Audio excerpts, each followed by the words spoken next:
It was the sort of thing you only hear about in movies or books. A man locked away in one of the most secure facilities in the world, under constant surveillance, surrounded by layers of steel doors, armed guards, and razor-wire fences. And yet, somehow, Tor Di Girolamo, a man known for his connections to organized crime and his ruthless efficiency, managed to escape. Pelican Bay wasn't just a prison. It was a fortress, built to house the most dangerous individuals. It was designed to keep men like Tor inside, men with nowhere to go and no way out.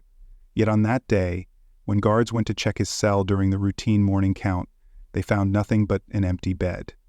Tor Di Girolamo was gone. How did he manage it? Did he have help from the inside? Did someone overlook a critical detail in the prison's design? Or was this the result of months, maybe years of careful planning? One thing was clear. His escape wasn't just calculated, it was deliberate and executed with precision. And the most haunting question of all remains: where did he go, and how has he stayed hidden for so long? Pelican Bay State Prison, a name that carried an undeniable weight. Located in Crescent City, California, this facility wasn't just a prison, it was a fortress. Built to house some of the most dangerous individuals in the country, its reputation was as cold and unyielding as the concrete walls that surrounded it. Escape wasn't simply unlikely, it was considered impossible. With its sprawling layout and advanced security measures, Pelican Bay was designed to contain the men society deemed too dangerous to ever walk free again. For years, its record remained spotless. No one got out. And yet, Tor Di Girolamo managed to change that. Tor wasn't just any inmate. A career criminal with deep ties to organized crime, he was known for his sharp mind, his ability to lead, and his unrelenting ambition. He wasn't the kind of man who settled for being forgotten behind bars.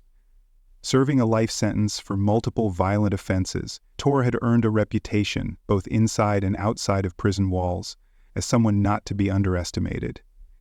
He was feared by some, respected by others, and to many, a symbol of just how far influence could reach, even in confinement. The day Tor disappeared started like any other.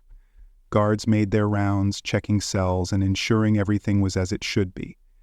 But when they reached Tor's cell, something was off. The door was closed, the bed was made. Yet, Tor Di Girolamo wasn't there. At first they thought it had to be a mistake. Perhaps he was in another part of the facility attending to a scheduled task or meeting. But it didn't take long for the truth to settle in. He was gone. The timeline was precise, almost unnervingly so. Sometime between the early hours of the morning and the guards' routine checks, Tor had managed to slip away. The man who had been confined behind some of the most secure walls in the country had vanished without a trace. What followed was chaos. A manhunt involving local law enforcement, state agencies, and prison officials was launched immediately. Helicopters buzzed overhead, search dogs were brought in, and every available officer was called to action. But despite their efforts, Tor remained elusive. This was no ordinary escape. It wasn't a moment of luck or a sudden lapse in judgment by the prison staff. It was something far more deliberate, far more calculated. Every detail, from the timing to the method, suggested a plan months, maybe even years in the making. For Tor Di Girolamo, escape wasn't just a goal. It was the ultimate statement, and it left everyone asking the same question: how had he done it? Tor Di Girolamo's story begins long before the walls of Pelican Bay closed in around him. Born and raised in the rough streets, his environment shaped him, but it was his sharp mind that set him apart. While others around him got swept up in petty crimes, Tor had a way of thinking ahead, of seeing opportunities where others saw dead ends. His intelligence, combined with a natural ability to lead, made him a force to be reckoned with. By his late teens, he had established himself as a key player in his gang, someone who didn't just follow orders, but orchestrated entire operations. Even as the law caught up with him and prison became a constant reality, Tor refused to let those walls define him. He wasn't just another inmate. He was someone who learned how to use the system to his advantage. Inside, his reputation grew. He had a way of staying ahead, whether it was through subtle manipulation of those around him or finding and exploiting weaknesses others couldn't see. Guards knew him as a man who was always calculating, always observing. Fellow inmates either feared him, respected him, or wanted to align themselves with his influence. But even with all his cunning, nothing could prepare Pelican Bay for what Torrey would pull off next. The escape itself was as audacious as it was methodical. It wasn't the kind of thing that happened on a whim. It took tools that no inmate should have been able to access. It took help, the kind of assistance that hinted at a network operating both inside and outside the prison walls. Most importantly, it took timing. Tor knew exactly when to make his move. He exploited a weakness in the prison's infrastructure, one so small that no one had thought it possible to use against them. And then, as if by design, something else happened. A surveillance camera positioned in the very spot where his movements should have been caught malfunctioned at precisely the moment he slipped through. It raised questions that no one wanted to answer. Was it an incredible stroke of luck, or was someone on the inside ensuring that Tor had the opportunity he needed? By the time the guards realized what had happened, it was too late. Tor DiGirolamo was gone, leaving behind only questions. How long had he been planning this? Who had helped him, and why? And perhaps most unnerving of all, how could a man escape from a prison that was supposed to be unbreakable? The moment Tor DiGirolamo's escape was discovered, a chain of events was set into motion. Within hours, law enforcement agencies across California were notified, and an emergency response was activated. This wasn't just a local issue, it was a statewide alert. Helicopters were deployed almost immediately, their blades cutting through the air as they circled the dense forests surrounding the prison. Officers scoured the area on foot, combing through every inch of rugged terrain, while patrol cars blocked intersections and highways leading out of Crescent City. Checkpoints sprang up along every major road, each officer instructed to stop and search vehicles for any sign of the fugitive. Despite the rapid response, it quickly became clear that Torrey hadn't left behind much for them to work with. His cell was empty, his belongings untouched, and no one seemed to have seen or heard anything unusual during the hours he disappeared. Investigators suspected he couldn't have pulled off something so intricate without help. Theories swirled that his network of gang connections may have extended far beyond the prison walls, providing him with the resources he needed to vanish so completely. And then, a breakthrough. A few hours into the search, a tip came in that led officers to a wooded area near the prison. They conducted a thorough sweep, their flashlights cutting through the dense brush. There, hiding among the trees, was Tor DiGirolamo. His escape, though daring and well-planned, had come to an end just a short distance from where it began. The rapid recapture brought relief to authorities, but it also left a stain on Pelican Bay's reputation. For all its layers of security and its hardened reputation, the prison had been breached, and that fact could never be erased. Tor DiGirolamo's brief taste of freedom was a stark reminder that no system, no matter how fortified, is entirely infallible. When guards conducted their sweep of Tor DiGirolamo's cell, they expected to find signs of a rushed or desperate escape, something that might explain how he managed to slip past their watchful eyes. But what they discovered left them speechless.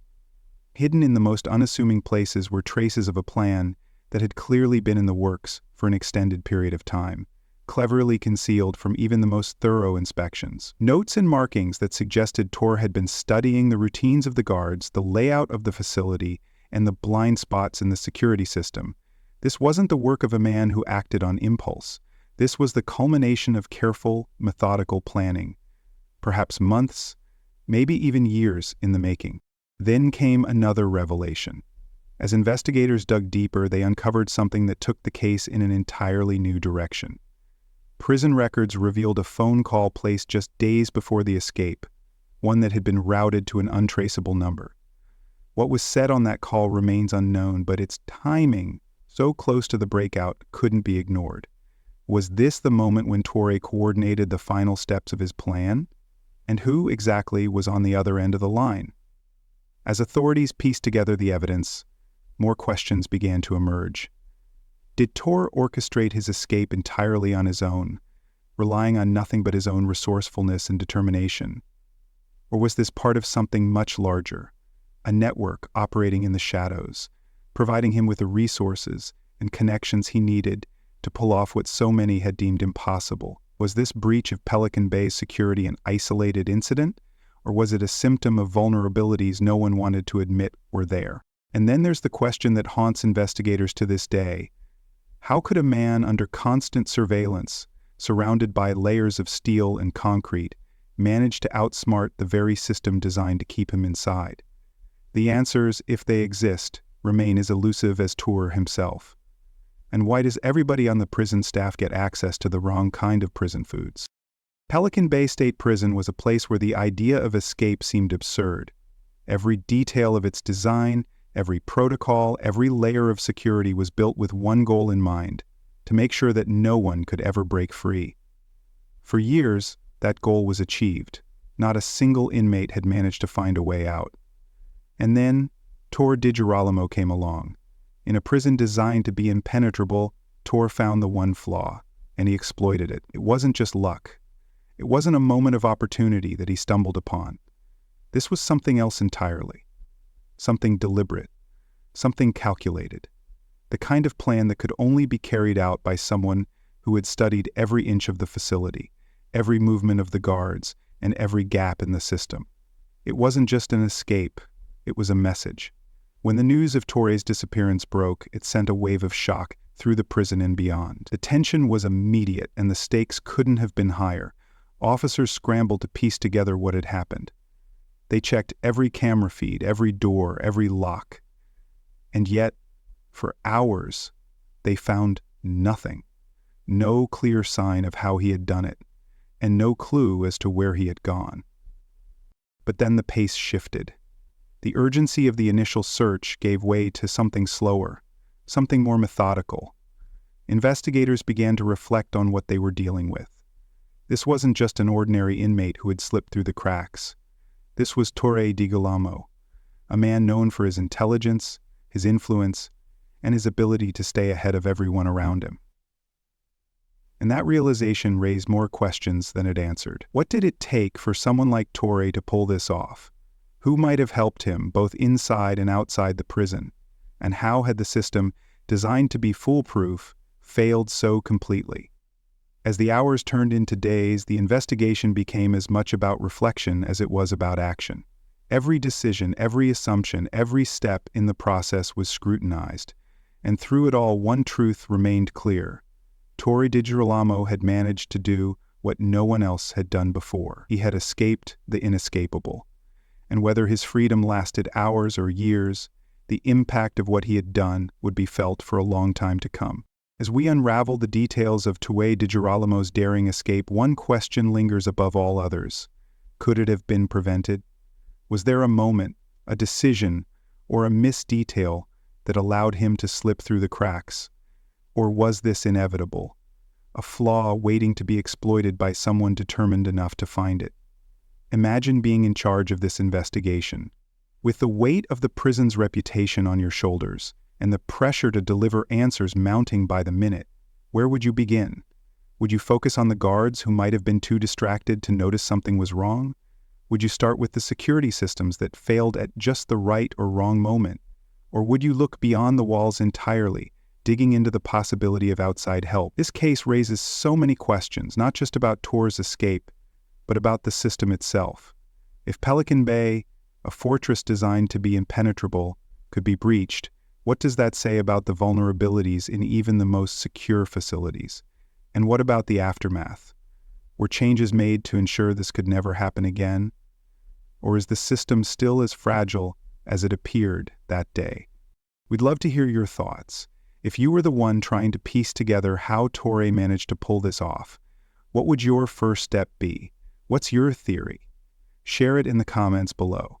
And if you've enjoyed exploring this story with us, don't forget to like and subscribe for more real-life mysteries that challenge what we think we know.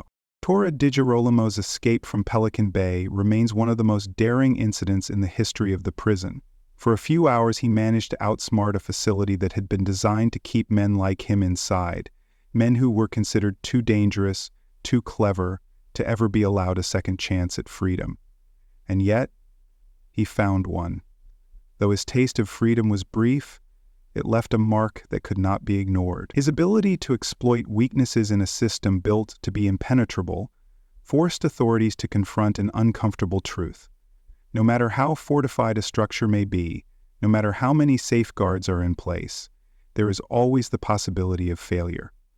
Torres' escape exposed vulnerabilities that no one wanted to admit existed, challenging the reputation of a prison that had long been seen as unbreakable. But the story doesn't end there. Tor Di Giraolamo's capture just hours after his disappearance brought relief to a system that had been shaken. Found hiding in the nearby woods, he was brought back into custody, ending the manhunt that had mobilized law enforcement across the state. Even so, his actions served as a stark reminder of the lengths someone can go to for freedom and the risks they are willing to take to defy the odds. For Pelican Bay, the fallout was undeniable. Procedures were reviewed, security measures were tightened, and trust in the system was shaken. For Tory, his brief escape may have ended, but the legacy of what he accomplished remains. It stands as both a warning and a testament, a warning of the flaws that exist in even the most carefully constructed systems, and a testament to the ingenuity of those determined to find them. What do you think of Tor Di Giraolamo's story? Is it a tale of defiance, of human resilience, or simply a calculated gamble that didn't pay off in the end? Whatever your perspective, one thing is certain: his escape left a mark that won't be forgotten anytime soon.